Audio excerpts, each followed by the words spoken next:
Hey, good morning, everybody. We are live and we are going to go over how to rebuild momentum. All right.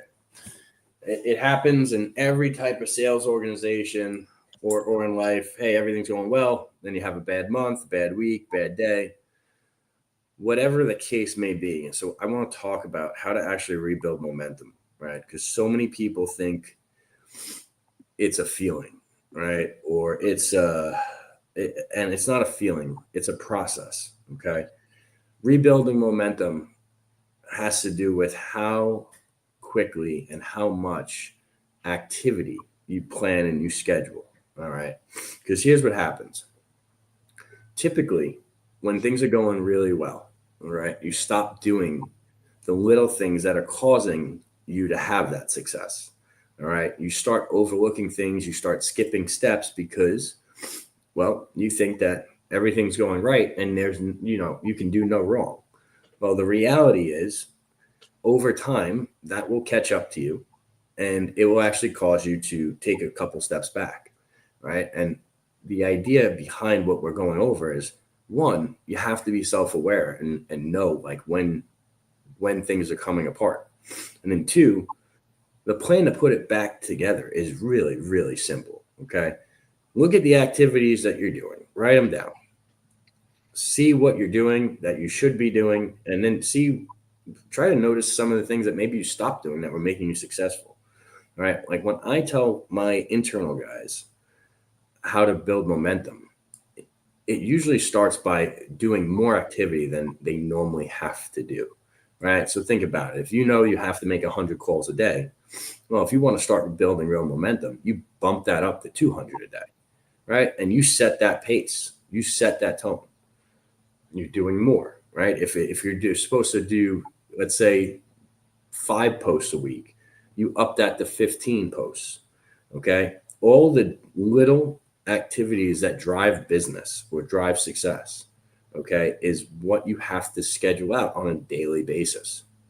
Okay. And it can't be, you don't want it to be one or two people on your team. You want it to be your entire team. All right.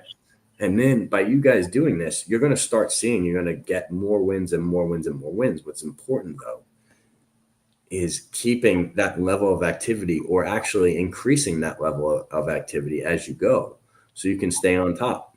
All right. Think about it like when you're losing weight at the gym, okay, and you're on top of your fitness. What are you really doing there?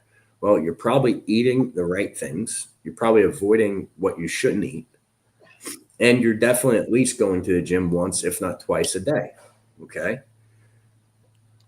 If you stop doing those things, you are not going to get the same level of results. So when you start seeing your weight creep up and or you're not feeling good, well, what caused that? Did you eat shit that you normally don't? Probably the case. Did you not go to the gym or did you skip a few sessions? Probably the case. So what's the solution? You got to get back on that wheel.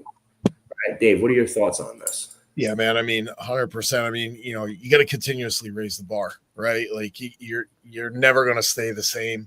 You got to continue to progress. But what you just hit on the end there, like that's critical, man. And I think a lot of times when people get caught in, the mundane is what got you there. That continuous, consistent activity and doing that same thing kind of over and over again, that works, right? Because it worked, it got you there. But then people feel like, oh, I got to reinvent the wheel, man. We gotta raise this level. I'm getting bored. We got to change this up, and then all of a sudden, it's you start going backwards, right? Do what got you there.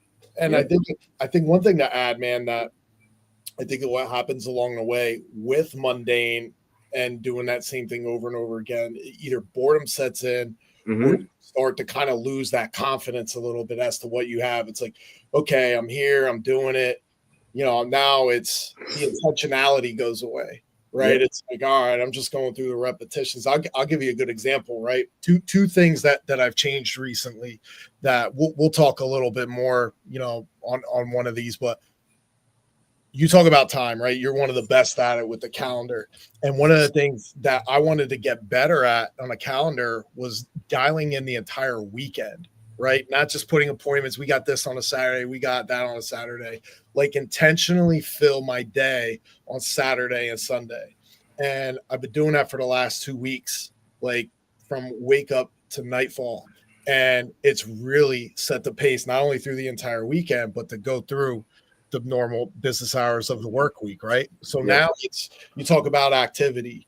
Okay, it might not be work related, but now I know my weekends are intentional. It's keeping my focus as, hey, I have this to do. It's written down certain times, and you're creating momentum into the week, right? So that confidence is still going to be there. You're still raising the bar. You're not shifting away from it.